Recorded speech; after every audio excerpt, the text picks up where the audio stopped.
Kwa wale ambao ni wapenzi wa movie za kuumiza kichwa, basi mzigo huu utakuwa ni mzigo wako bora zaidi 2025. Na kama bado hujasubscribe kwenye YouTube channel yetu, nenda subscribe uweze kupata movie kali zote ambazo zinakuwa zinafanya vizuri duniani kote. Mimi naitwa Kani, karibu sana kwenye mzigo huu ambao unaitwa Parallel.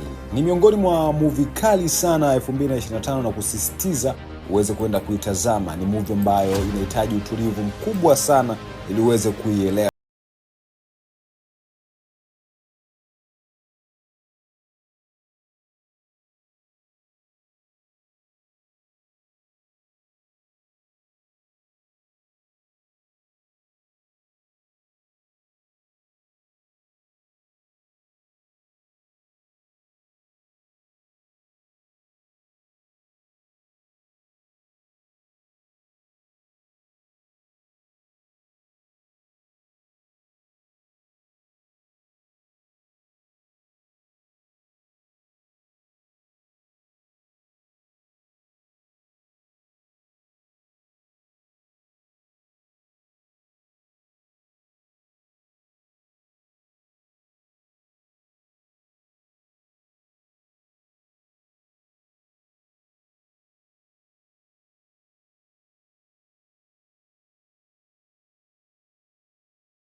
Omba aende kwenda kuinda katika poli kubwa.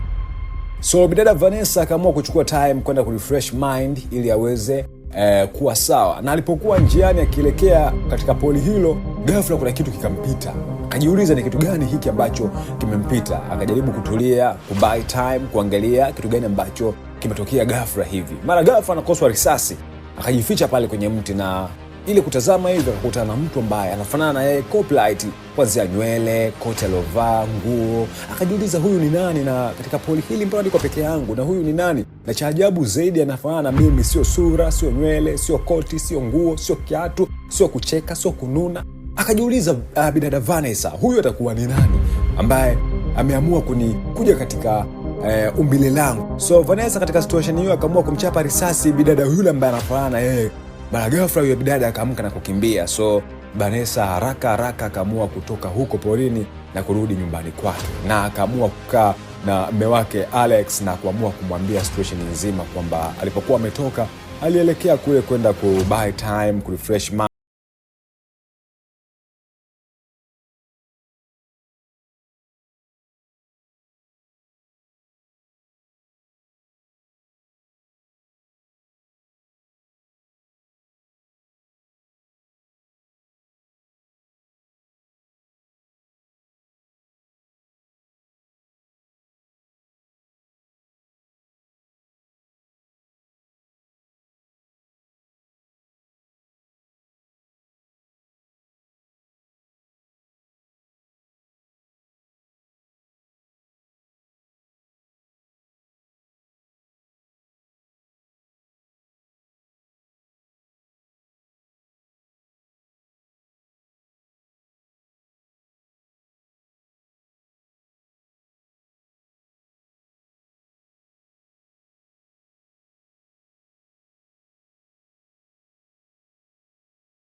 Ni yule mtu ambaye alikutana naye na akamuona anafanana na yeye, nywele kama zake, koti kama lake, nguo nyeusi kama yake, kucheka, kununa. Akajiuliza huyu bidada atakuwa ni nani tena?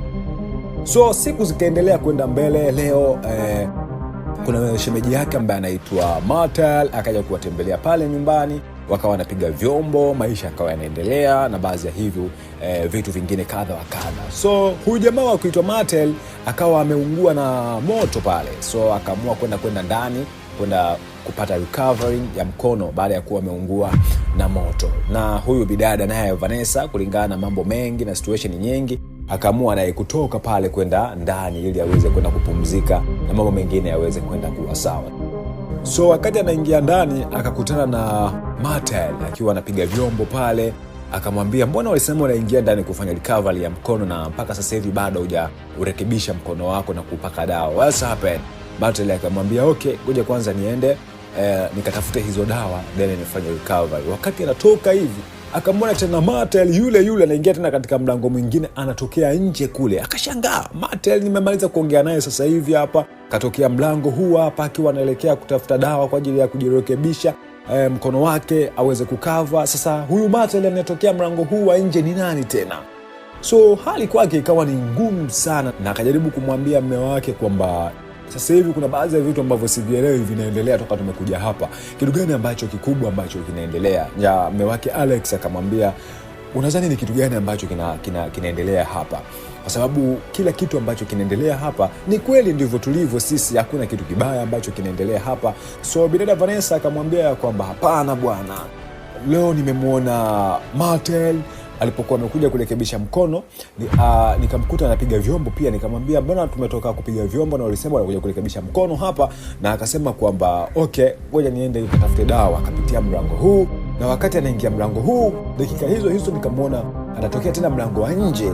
So jamaa Alex akacheka sana, akamwambia hapana, najua hauko sawa na unapitia situation mbaya sana kwa kipindi hiki. So bidada Vanessa usiku anakosa usingizi, analala, anawaza, anajiuliza kwamba ni yeye tu ambaye anaona hivi vitu vyote. So mbona kama mume wake akijaribu kumwelezea hamsupport, na bidada Vanessa usiku kucha anakumbuka tukio la kwanza alikutana na mshikaji ambaye anafanana na yeye, bidada ambaye anafanana na yeye, kucheka, kununa, viatu, nguo, koti, na alipojaribu kumchapa risasi bidada akakimbia katika sehemu ambayo ilikuwa haijulikani. So hivyo vitu vinamuumiza sana Vanessa. Bidada Vanessa kumbukumbu zake zinamtuma kwamba huyu Martel aliungua moto mkono wa kushoto, na anashangaa kumuona Martel tena mkono wa kulia ndio mkono ambao umefungwa clip bandage, na akijaribu kumwambia mume wake ni kama vile hamuelewi kulingana na situation ambazo ameziona mara kwa mara kutoka kwa bidada Vanessa. Alex anakuwa hampi tena ile imani ya kumwamini huyu bidada wa kuitwa Vanessa, na guess what,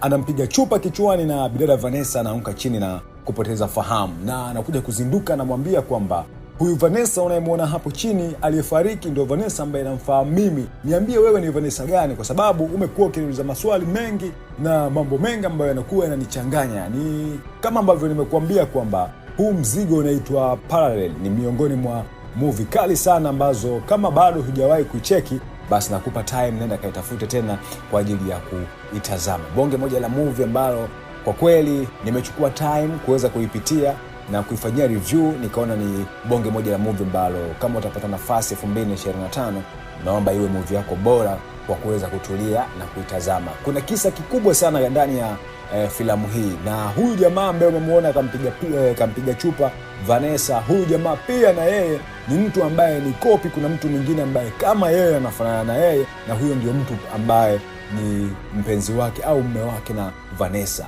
Na huyu Vanessa ambaye unamuona hapo ni kuna Vanessa mwingine tena ambaye ulimuona wakishambuliana kule kwenye msitu. So kuna story kubwa sana ndani ya movie hii. Mimi naitwa Carnivore.